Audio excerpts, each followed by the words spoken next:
If you've hired for cleaning or facility solutions roles, you already know the playbook most industries use doesn't translate well to a deskless, schedule-driven workforce. Applications may come in fast, candidates can disappear faster, and the old "I'm going to post a job and pray someone applies" approach turns into a disappointment. Today, we're going to dig into why traditional recruiting can break down and what actually works when you're hiring for reliability and real world performance. And to get into this, I'm pleased to welcome a first time guest, Wells Yee. He's founder of an AI powered recruiting platform built specifically for our industry. Wells, thank you for joining us today. I'm so glad to be here. Yes. Tell us a little bit about yourself since you're a first time guest. So I live in Evanston, Illinois, and I started and ran a house cleaning company for many, many years.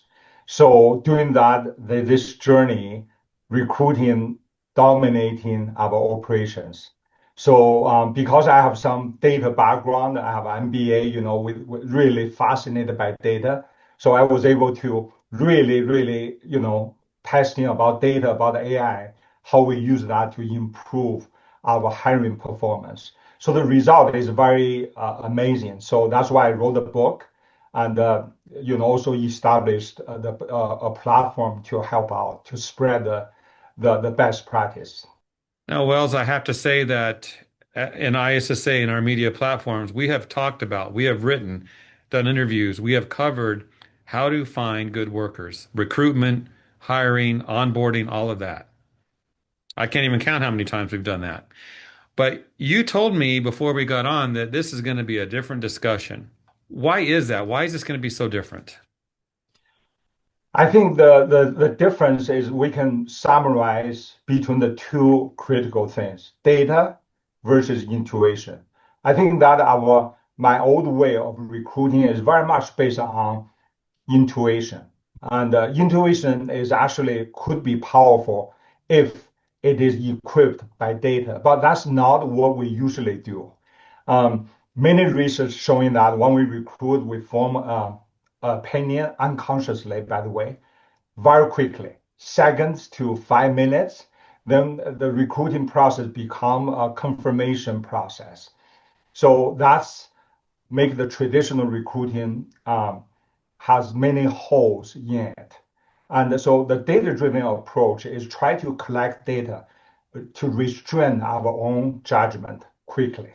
Then delay it, get all the information, then we can make an informed decision. And only then the intuition can be very powerful.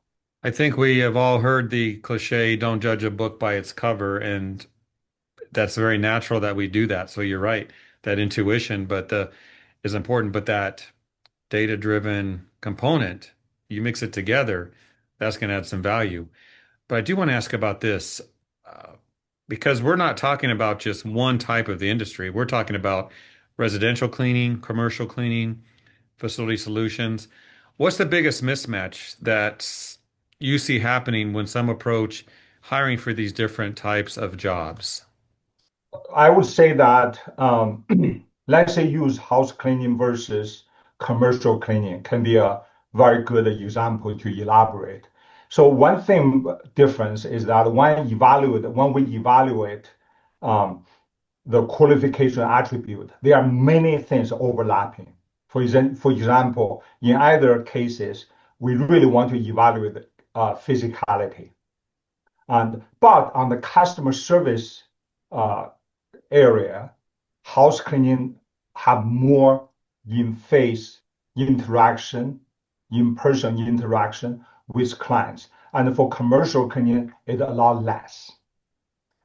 So therefore, there are some differences. So I would say that there are many things are similar, like physicality, worldview, manageability, coachability. All these important factors are overlapping. Then also there's some areas due to the different operations have different requirements. I mentioned about client-facing customer service capabilities and travel sensitivity and some other like pets, sensitive to pets. there's different level of requirement. So we do have a different requirement, but also overlapping with majority of these critical criteria when we evaluate an applicant. Now, Wells, I know that we've talked a bit about what this means for hiring technicians, those who are going to do the physical work of cleaning and taking care of facilities. But some watching may wonder, you know what? I need a facility manager. I need a higher level employee, someone to watch over people. Does this conversation at all fit that type of hire? Absolutely, it is.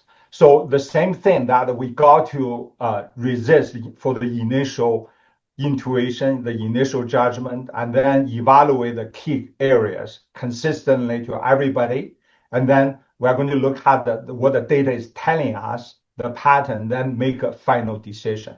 Yes, I would say that the process is the same, the mindset requirement is the same. And the only difference here is that our model is trained for cleaning technician data, hiring data. So for manager hiring data, there's not directly AI recommendation, but this data-driven process is still going to make the manager hiring a lot better. That's exactly what we are doing as well. So when you talk about using AI to help with all of this, you're talking about the analysis of what's coming in. Yes, Mhm. yes. So what we want to do is to quantify, to really look at the data consistently, and so that we can really understand what this application is about, applicant is about. But most importantly, we link the assessment data with the performance data. So this is the key. So we cannot just intuitively thinking about the pattern, who likely to be successful, in my impression, things like that. We are evaluating assessment data in a quantified way. Then we track this person's performance down the road after hiring. Then we can see a potential of very valuable, vital relationship between this combination yield great result, this combination yield bad result. And in fact, AI and the statistics are very powerful tools to do that kind of analysis. Okay, I have a long question for you. You ready? Yes. Okay, so cleaning businesses deal with high applicant volume, crazy schedules, location-specific needs. They might be in one spot or they might move around as they do the work. Talk about the AI approach to help fill those roles, other than the traditional we're hiring posted on some job board. Because you talked about the data to analyze the information as it comes in, but what about before that? How does AI help with the posting of information? So AI can help us to identify, the job itself. What is the most important thing about the job, right? What the data analytics tell us, what your job should have, the features that can stand out against your visible, which is other cleaning companies, and the invisible competition. That is, many of the employees in the cleaning industry, they have other alternatives such as retail and food service, caregiving, all these are our direct competition, right? So the AI can be very powerful to identify what is the most important thing that our job must have in order to um, stand out, in order to be regarded as a great job. Believe it or not, can be a great job. hmm I like that. That's good. Good information. Yeah. Let's talk about the applicant's viewpoint. So, if I'm applying to work for your company, when am I going to learn that AI is part of this process? Like, am I going to be interviewed perhaps by an AI tool? So how we use AI is that we believe AI is a great tool to empower our human recruiters to make much better decisions. So they are not replacing human. Okay, they are combined with humans' capability. We have a sweet spot. So because of that, we have no hesitation to disclose. We disclose, right? If there's a tool here, we let people know about it. We'll ask them to, they have a choice to opt in and opt out. they have a choice to say, yeah, I don't want to, can I have a human review? In fact, they can do that in certain aspect of the application. So disclosure is a very important precondition for fairness. When you disclose, you provide the option, and people are trusting your disclosure, they likely to make a very good decision. In fact, most of them have no problem with that. But some people, if they choose not to, they are fully respected, and the platform will make sure that this step will be like say AI scoring. So actually, AI scoring agent do a little bit better job than human scoring agent. We do that testing between human, right? But if people try to opt out, we'll respect that. We'll do a human scoring. That's not a problem. Yeah, I just was thinking as you're doing the process as a potential employee, and you're like, wait, is this an AI tool? Almost like a chatbot on a website. You discover it's not a real person talking to you, it's an AI tool. So I like your solution there, Wells. That's good. Yeah.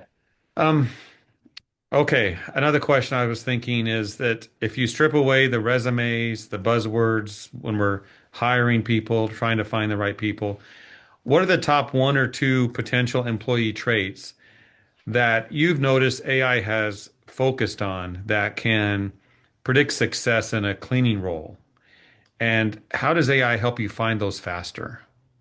AI is very good with pattern. They try to figure out patterns of different factors combination. And it also can identify very well about, the top ones that your question, what is the top 2 or 3 ones that we really value, right? So one thing really stand out is actually pretty universal, in my opinion, is conscientiousness. If somebody is conscientious, they are aware, they are worried about how they do. They want to do a good job. That is a very good sign. Another one, very powerful. Also, I noticed this is across different industry. That is coachability, because this environment in our cleaning industry, things are changing. So many things are changing.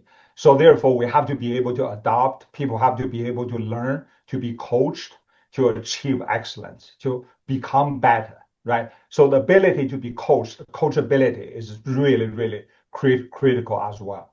Mhm. And so therefore, when we evaluate them, we use different ways to figure this out. Use different questions, sometimes surveys, and use consistent criteria to make sure we understand their coachability and their conscientiousness in terms of quantified score. Yeah. All right, thank you.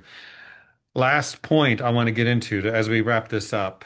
Let's say you have a room full of hiring managers you're speaking with. What advice might you offer them as they're thinking, I want to do this, I want to use AI, I want to make a difference? What might you tell them? Two things. One is that it's easier than you think. A lot of tools nowadays is turnkey solution. You literally just try to learn a process. You don't need to become an AI specialist or a data specialist. And so you can really embrace this revolution to make your hiring very much faster, and the turnover rate is reduced dramatically. Number one. So it's not does not require you to become a data scientist have sufficient deep knowledge about AI. Just a human recruiter and willing to embrace a new recruiting process that can do. So it's easier than you think. Number one. Number two is really the most important is the mindset, right? So the mindset is that I don't want to just so confident about my initial intuition. I feel it. No, this person will know. Oh, I love this person. Oh, this person looks so, that kind of a very early on intuitive reaction to an application. So this is about the mindset, is to be humble, to say that I don't want to do that. Or I can, but I will face more hiring errors, a lot more. But if I can restrain that, follow this process, then it's still me. I will make that decision, but I will make that decision with so many data insights in front of me. And then my intuition is become empowered. So I will hire much more precisely, much better. That's the second, the mindset of a little bit of humbleness. Well, it's great information. Appreciate what you've offered today. So let's hope this makes a difference in the world of hiring in our industry. Wonderful. I'm so glad to be able to talk to you, Jeff, here in this amazing channel.